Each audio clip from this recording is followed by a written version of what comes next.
Welcome back to my channel Meherin vlogs. আজকে আমি দেখাবো আপনাদেরকে কিভাবে তালের রুটি বানাই।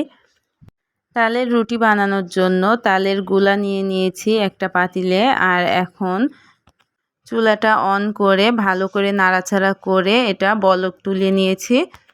এখন এই তালের ভিতরে আমি আরও দিয়েছি চিনি আর লবণ। এটা তো দিতেই হবে, আমি ভিডিও করতে ভুলে গেছিলাম। আর এখন আটা দিয়ে দিচ্ছি, আটা দিয়ে ভালো করে নাড়াচাড়া করতে হবে। আর আমি এই কাজটা করতে পারছিলাম না, এই জন্য আমার শাশুড়িকে ডেকেছিলাম। আমার শাশুড়ি আটাটা ভালো করে নাড়াচাড়া করে সিদ্ধ করে দিয়েছে। এখন এই যে চুলা থেকে নামিয়ে নিয়েছি, এখন একটু ঠান্ডা হওয়ার জন্য অপেক্ষা করছি।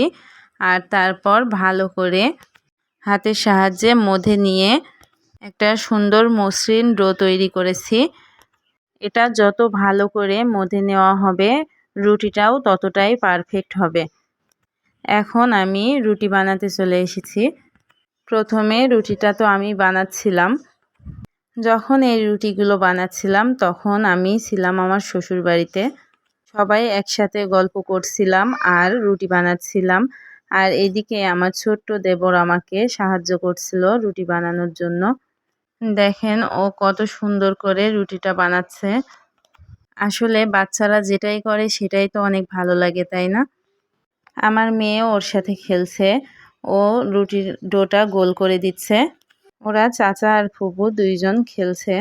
আর এদিকে আমরা রান্নাঘরে চলে এসেছি রুটি বানাতে। এখন আমার ছোট জা রুটিটা বেলে দিচ্ছে। দুই জা গল্প করছি আর রুটি বানাচ্ছি। আমি রুটিগুলো সেকছি আর ও বানিয়ে দিচ্ছে। একসাথে সবাই থাকলে কতই না মজা হয়, তাই না?